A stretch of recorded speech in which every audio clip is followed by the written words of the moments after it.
Princess Zara stood at the tall windows of the diplomatic station, her purple skin reflecting the soft light from the distant stars. Her silver eyes watched the human ships approach through space. Each vessel moved with perfect coordination, like dancers performing an ancient ceremony. The sight should have made her afraid, but instead she felt curious. The resource wars had lasted 3 long years.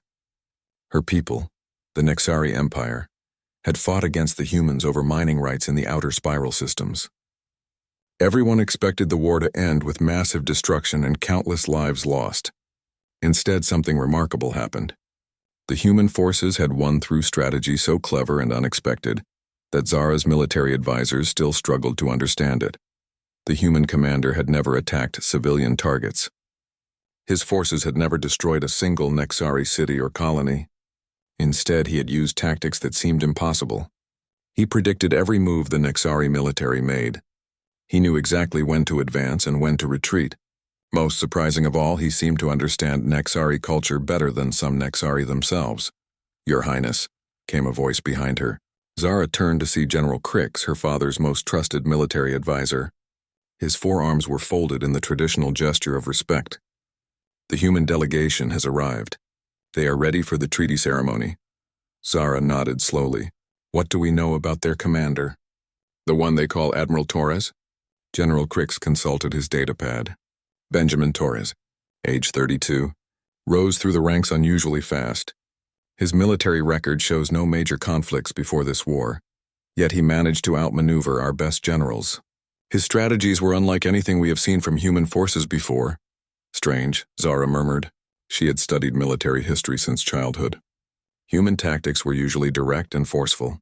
They relied on superior technology and overwhelming firepower. This Admiral Torres had used patience, timing, and what seemed like intimate knowledge of how Nexari thought and acted. The princess made her way to the ceremonial hall. The massive room had been decorated with symbols from both cultures. Nexari crystal sculptures stood beside human steel artwork. The curved ceiling showed a display of both homeworlds, Earth and Nexos, side by side among the stars. Representatives from dozens of species had come to witness the peace treaty. The Althari, with their feathered crests, the mechanical synthoids, and the gas cloud beings known as Whispers, all floated or stood in their designated areas. This was not just a treaty between humans and Nexari. It would set an example for how conflicts could be resolved across the galaxy. Zara took her place at the high table. Her formal robes were woven with threads that changed color in the light, a symbol of the Nexari ability to adapt and change. She wore the Crown of Seas, an ancient artifact that had been passed down through her family for generations. Its blue crystals hummed softly with stored energy. The great doors opened and the human delegation entered. They wore simple but elegant uniforms in dark blue, with no unnecessary decorations. Zara had expected them to show off their victory with grand displays, but instead, they appeared humble and respectful. At the front of the group walked a man who must be Admiral Torres. He was tall for a human with brown skin and short black hair. His movements were confident but not arrogant. When his eyes met hers across the room, Zara felt a strange sensation, like a half-remembered dream trying to surface. The ceremony began with traditional greetings. Each species present offered words of peace in their own language. When Admiral Torres spoke, his voice was clear and strong. But there was something else about it that made Zara lean forward slightly. "Honored Princess Zara," he said, bowing in the perfect Nexari style. "Representatives of all gathered species. We come not as conquerors but as neighbors seeking understanding." His pronunciation of the Nexari greeting was flawless. Most humans struggled with the flowing tones of her language. But Admiral Torres spoke as if he had learned it as a child. Zara felt that strange feeling of familiarity grow stronger. The formal negotiations began. To Zara's amazement, the human terms were far more generous than anyone had expected. They offered to share advanced terraforming technology with the Nexari. They proposed joint research stations where both species could work together.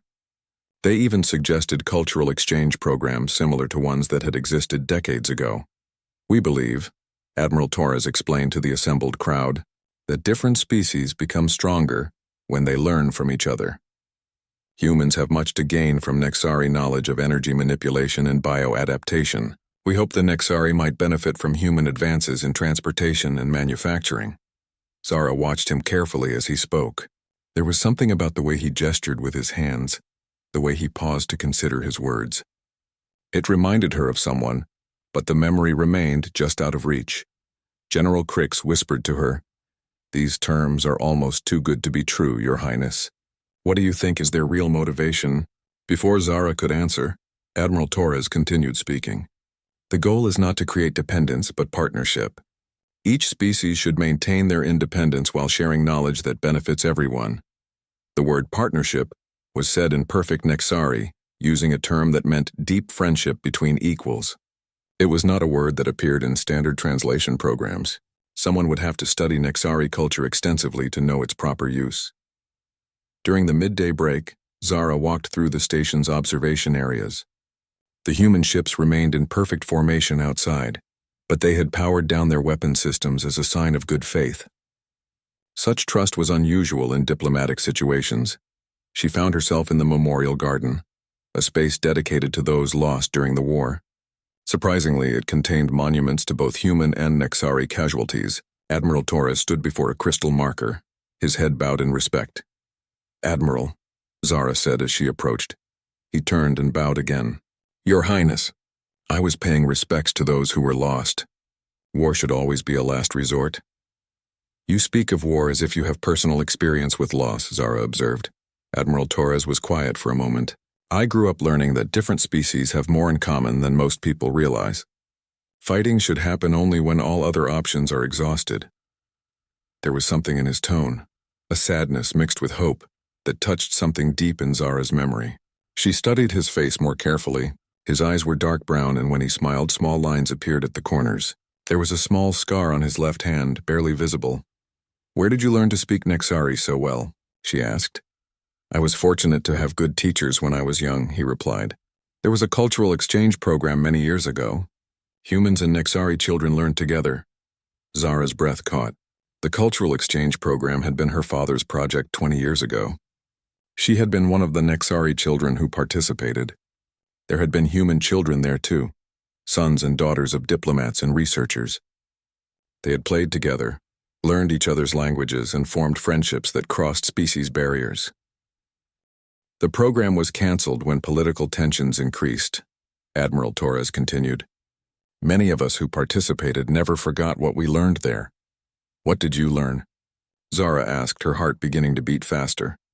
Admiral Torres smiled, and for just a moment Zara saw something that made her think of a young human boy with bright eyes and endless curiosity. "I learned that friendship can exist between any species when there is understanding and respect. I learned that differences make us stronger, not weaker. And I learned that some bonds can survive any distance or time." The afternoon session focused on specific details of the treaty. Trade routes, research protocols, and dispute resolution procedures were discussed and refined. Admiral Torres demonstrated an understanding of Nexari law and custom that impressed even the most skeptical Nexari negotiators. When the topic of resource distribution came up, he suggested a rotation system that honored traditional Nexari beliefs about planetary harmony. When discussing research collaboration, he proposed safeguards that protected each species' cultural secrets while encouraging open scientific exchange. "It is as if he has studied our people his entire life," General Crix muttered to Zara. During one break in negotiations, Zara noticed Admiral Torres absently tapping his fingers on the table. The rhythm was complex but familiar. Tap, tap, pause, tap, tap, tap, pause. She had heard that rhythm before, long ago. The evening brought a formal dinner, another opportunity for cultural exchange. The meal included dishes from both worlds, prepared according to each species' dietary needs. Admiral Torres ate the Nexari food with obvious enjoyment, using the proper utensils and following traditional customs. "You are very familiar with our ways, Admiral," Princess Zara said as they ate. "Good food should be appreciated properly," he replied with a smile. "I had a friend once who taught me that every meal is a celebration of life and friendship." Something in the way he said friend made Zara's memory stir again. She remembered a young human boy who had said almost exactly those words long ago in a different place. After dinner, there were speeches from various representatives. When Admiral Torres stood to address the gathering, he spoke about the importance of remembering that peace was not just the absence of war, but the presence of understanding. As children, we dream of exploring the stars and meeting new friends among them, he said. Those dreams should not die when we become adults. They should guide us toward building the kind of galaxy where all species can thrive together. As he spoke, Admiral Torres absently touched a small pendant hanging from his neck. The gesture was quick, but Zara caught sight of it. The pendant appeared to be made of Nexari crystal, carved in the shape of a star. After the speeches ended, Zara approached Admiral Torres as the crowd began to disperse. "Admiral, might I speak with you privately tomorrow morning? There are some details about the cultural exchange provisions that I would like to discuss." "Of course, Your Highness," he replied. "I would be honored." As he bowed and walked away, Zara noticed his stride. There was something about the way he moved, confident but never hurried, that reminded her powerfully of someone from her past. The memory was so close now, like a word on the tip of her tongue. That night, Zara stood again at the observation windows, looking out at the human fleet. The ship's lights twinkled like stars, peaceful and distant. She thought about the exchange program from her youth, about the human children who had become her friends before politics and fear drove their species apart. There had been one human boy in particular, someone who had been her closest companion during those golden days. He had been curious about everything, eager to learn Nexari customs and language. He had possessed a natural talent for understanding different ways of thinking. They had spent hours together exploring the compound, sharing stories about their different worlds, and dreaming about a future where humans and Nexari could always be friends. She could almost remember his name now. It had started with a B, she thought, Benjamin, and his last name had been something simple, something that sounded like music when spoken in the human way. Tomorrow she would have her answers. Tomorrow she would discover if the warrior who had ended the war was indeed the friend who had helped shape her dreams of peace. The possibility filled her with excitement and nervous anticipation. The stars outside seemed to shine a little brighter as Zara finally headed to her quarters for the night, her mind full of memories and hope for what the morning might bring. The morning light filtered through the station's dome as Princess Zara made her way to the botanical garden. She had chosen this location for her private meeting with Admiral Torres because it reminded her of the gardens at the old cultural exchange compound. The air here smelled of growing things and possibility, just like those long-ago days when friendship seemed simple and natural. She arrived early and walked among the plants from different worlds. Earth roses grew beside Nexari singing flowers, their melodies creating a gentle harmony. Althari windgrass swayed next to human bamboo, each species maintaining its unique beauty while contributing to the garden's overall peace. Admiral Torres entered the garden precisely on time. He moved with quiet respect through the living space, pausing occasionally to examine plants he seemed to recognize. When he reached the center where Zara waited, he bowed in the formal manner. "Your Highness, thank you for arranging this meeting," he said. "Please, Admiral, in this place we can speak more casually," Zara replied. "I wanted to talk away from the politics and formal protocols." They walked together down a path lined with crystal trees from Nexos. The trees hummed softly as they passed, responding to the electrical fields of living beings nearby. Admiral Torres smiled at the sound. "I remember trees like these," he said quietly. "They always seemed to sing when children were happy." Zara's heart raced. She stopped walking and turned to face him directly.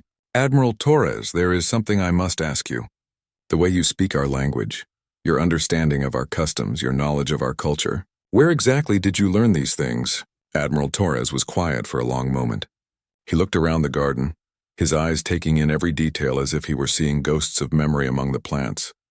"Your Highness, I learned about Nexari culture at the Harmony Station Exchange Program," he said finally. "I was there for 3 years when I was between the ages of 9 and 12. My parents were part of the diplomatic mission." Zara felt her breath catch. "Harmony Station. I was there too during those same years." Their eyes met across the small space between them. Admiral Torres studied her face with growing recognition and wonder. "Princess Zara," he said slowly. "But you were just Zara then. You had long silver hair that you always wore in braids. You were the smartest person in our study group." "And you were Benjamin," Zara whispered. "Ben Torres. You were the human boy who could climb the crystal trees better than anyone. You always carried that small notebook where you wrote down new words in our language. For a moment, they simply stared at each other across 20 years of separation. The formal distance between Princess and Admiral dissolved, replaced by the joy of childhood friends finding each other again. "I cannot believe it is really you," Ben said, his voice filled with amazement. "Zara, I have thought about you and the others from Harmony Station so many times over the years. When the program ended so suddenly, we never had a chance to say goodbye," Zara said. "One day you were there, and the next day all the human families were gone. I asked my tutors what happened, but they would only say that political situations had changed." Ben nodded sadly. "My parents received emergency orders to leave within 6 hours. I was not even allowed to pack most of my things. I wanted so desperately to find you before we left, but the compound was in chaos. Everyone was rushing around, and children were kept separate from the adults." They continued walking through the garden, 20 years of separation melting away with each shared memory. Zara remembered how Ben had taught her to whistle human songs. Ben recalled how Zara had shown him the proper way to meditate with Nexari focusing crystals. "Do you remember our secret place?" Zara asked. "The hollow space behind the waterfall in the main garden?" "The Cave of Echoes," Ben said immediately. "We called it that because our voices would bounce around in strange ways. We used to meet there to practice each other's languages without the tutors listening. And we created our own private code," Zara added, mixing human and Nexari words in ways that only we understood. Ben reached into his uniform and pulled out the small pendant Zara had noticed the night before. In the morning light, she could see it clearly. It was indeed Nexari crystal, carved in the shape of a star with 7 points. "You kept it," she said in wonder. "You gave this to me on my last day at Harmony Station," Ben said. "I found you in the Cave of Echoes that morning. You said it would help me remember that friendship could cross any distance." Zara felt tears forming in her eyes. "I spent hours making that crystal sing the right note. Each point represents one of the 7 principles of Nexari friendship. Honor, trust, understanding, patience, joy, growth, and eternal connection," Ben recited perfectly. "I have carried those principles with me every day since then." They found a bench near a small pond where earthkoi fish swam alongside Nexari lightfish. The 2 species had learned to live together peacefully, their different swimming patterns creating beautiful displays in the water. "Ben, I must ask you something important," Zara said.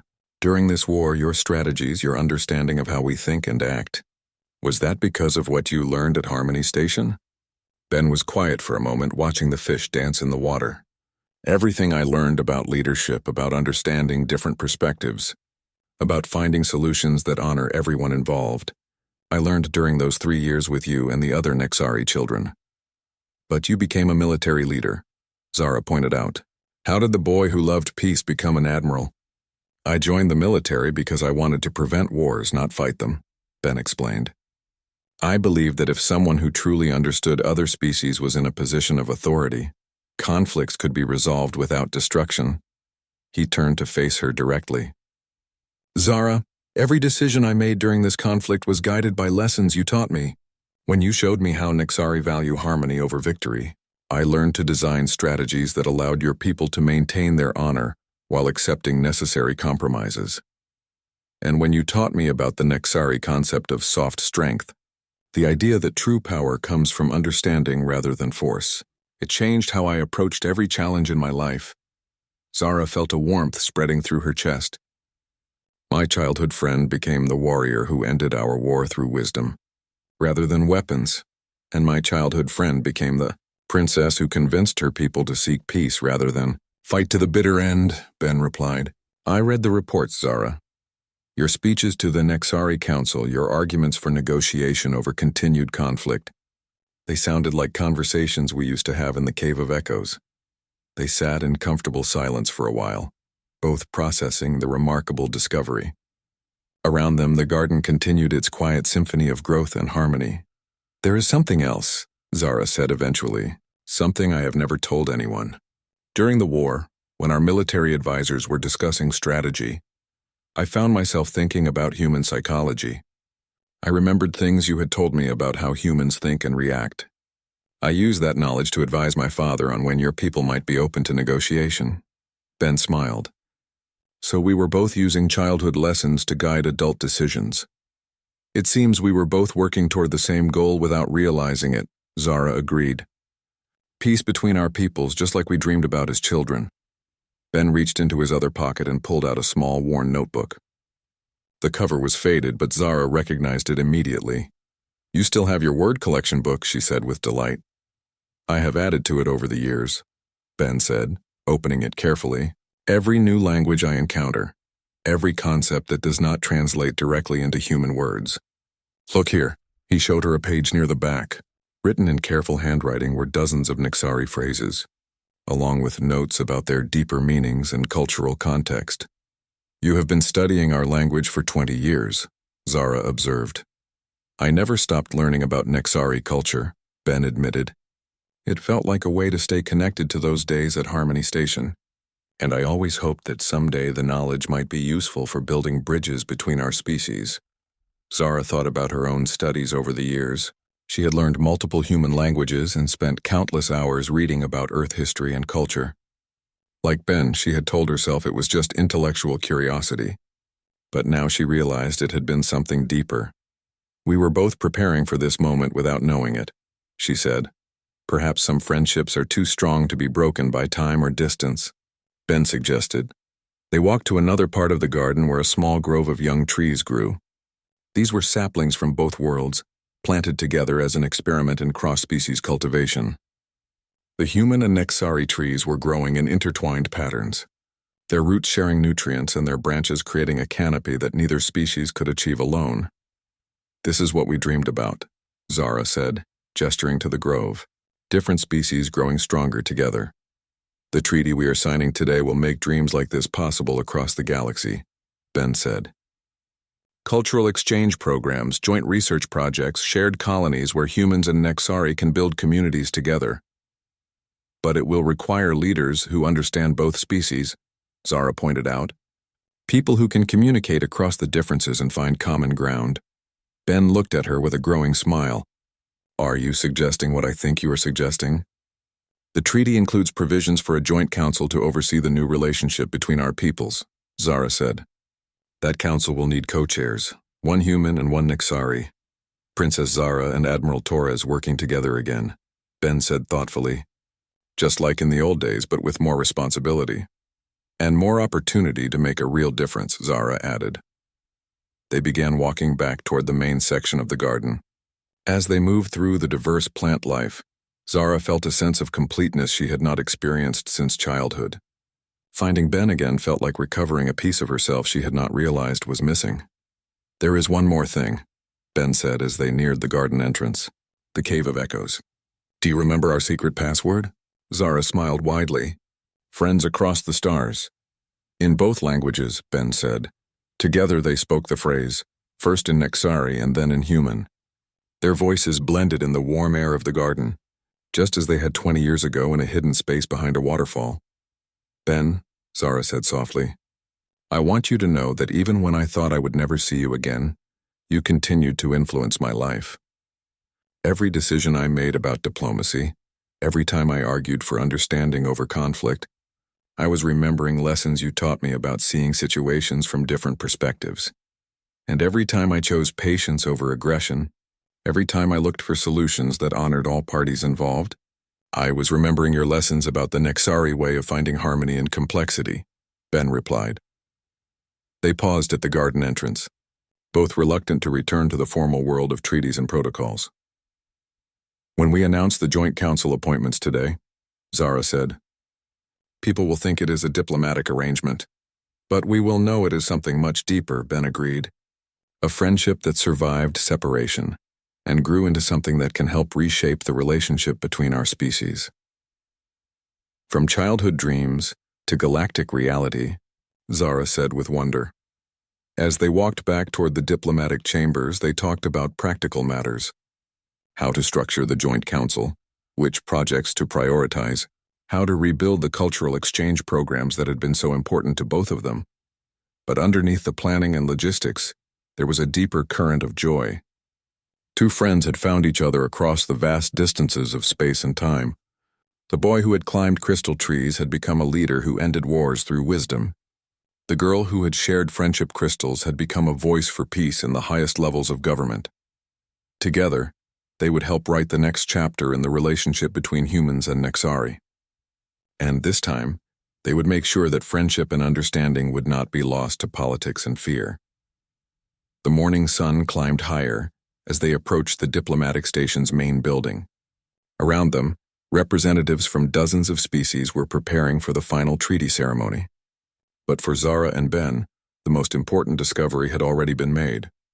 Sometimes the greatest victories came not from conquest, but from connection. And sometimes the most powerful weapons were memories of friendship and dreams of a better future, carried faithfully across the years until the moment came to make them real. The war was over. The peace was just beginning, and at its heart would be a friendship that had never truly ended, only waited patiently for its time to help heal the galaxy.